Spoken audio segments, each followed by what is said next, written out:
Take off these extensions with me while I talk about how PCOS almost unalived me. In spring 2021, after years of infertility, irregular periods, and issues with my skin and so many other symptoms, I was finally diagnosed with PCOS.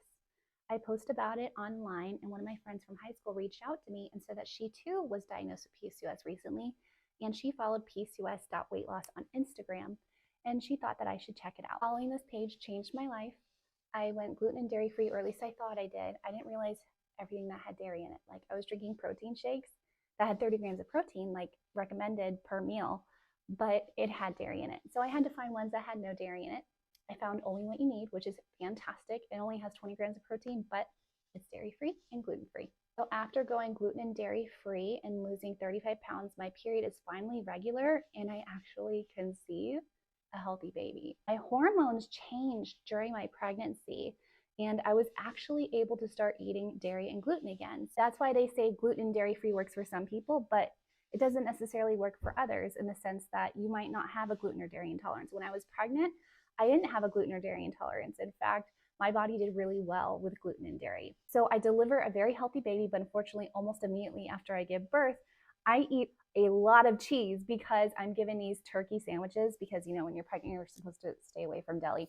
I get these turkey and cheese sandwiches, and I just go crazy on them.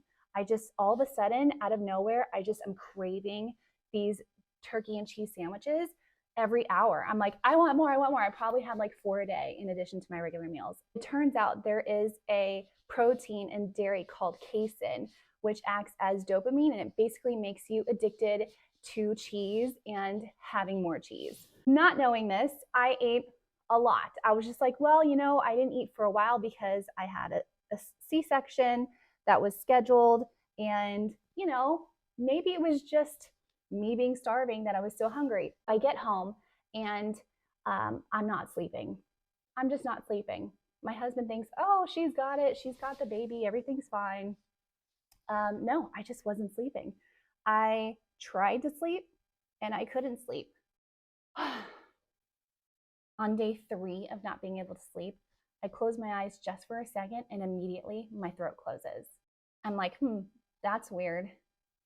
Okay, I try to cough, everything's fine. A few minutes later, I do eventually fall asleep again. I do doze off for a couple minutes, maybe even less, because the next thing I know, I'm awake and I'm not breathing. And it's an experience that I don't know how to explain, other than I had to cough out to be able to get air in.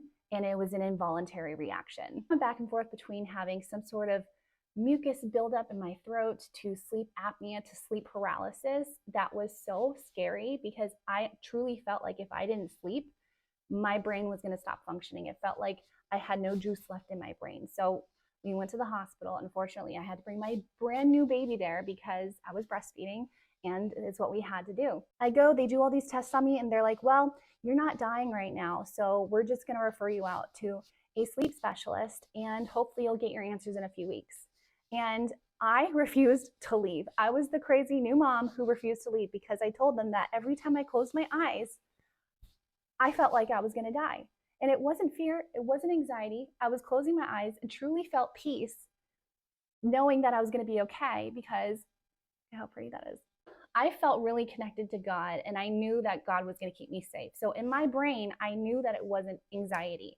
There was something biological happening. Even though they checked my lungs and they checked everything else, I knew that there was something going on. My husband is just like, listen, I'll take care of the baby, you rest, and I'll stay up all night and watch to make sure that you sleep. Enough time goes by. I don't know if it's because I just didn't have enough dairy, or if knowing subconsciously that my husband was there watching me. I only woke up a few times from the sleep apnea, but it wasn't as bad, and I was able to sleep a little bit better. Unfortunately, this meant that I had to sleep in a recliner for months, sitting up straight, not in my bed, because I could not sleep.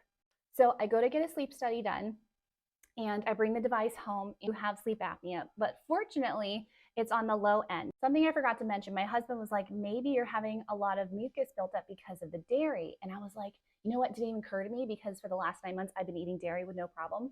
So we cut dairy out of my diet. And when I went to go see my sleep apnea specialist, I asked him if I was able to lose some weight could I reverse my sleep apnea? And he said about 10% of my weight would be fine. So I was like, cool, I'll just keep going. I'll just do what I was doing before. Like I really thought that my pregnancy, look how pretty that is.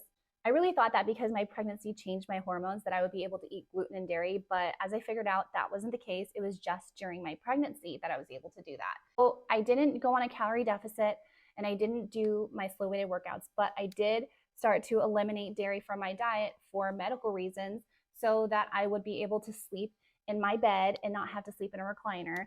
And once I lost about 20 pounds after giving birth, I was finally able to sleep in my own bed again, which was a huge relief. How scary is that to be a new mom in your 30s and to have to sleep like a geriatric in a recliner because sleeping in anything else could harm your health? So a year and a half later, I finally decide to make PCOS my priority.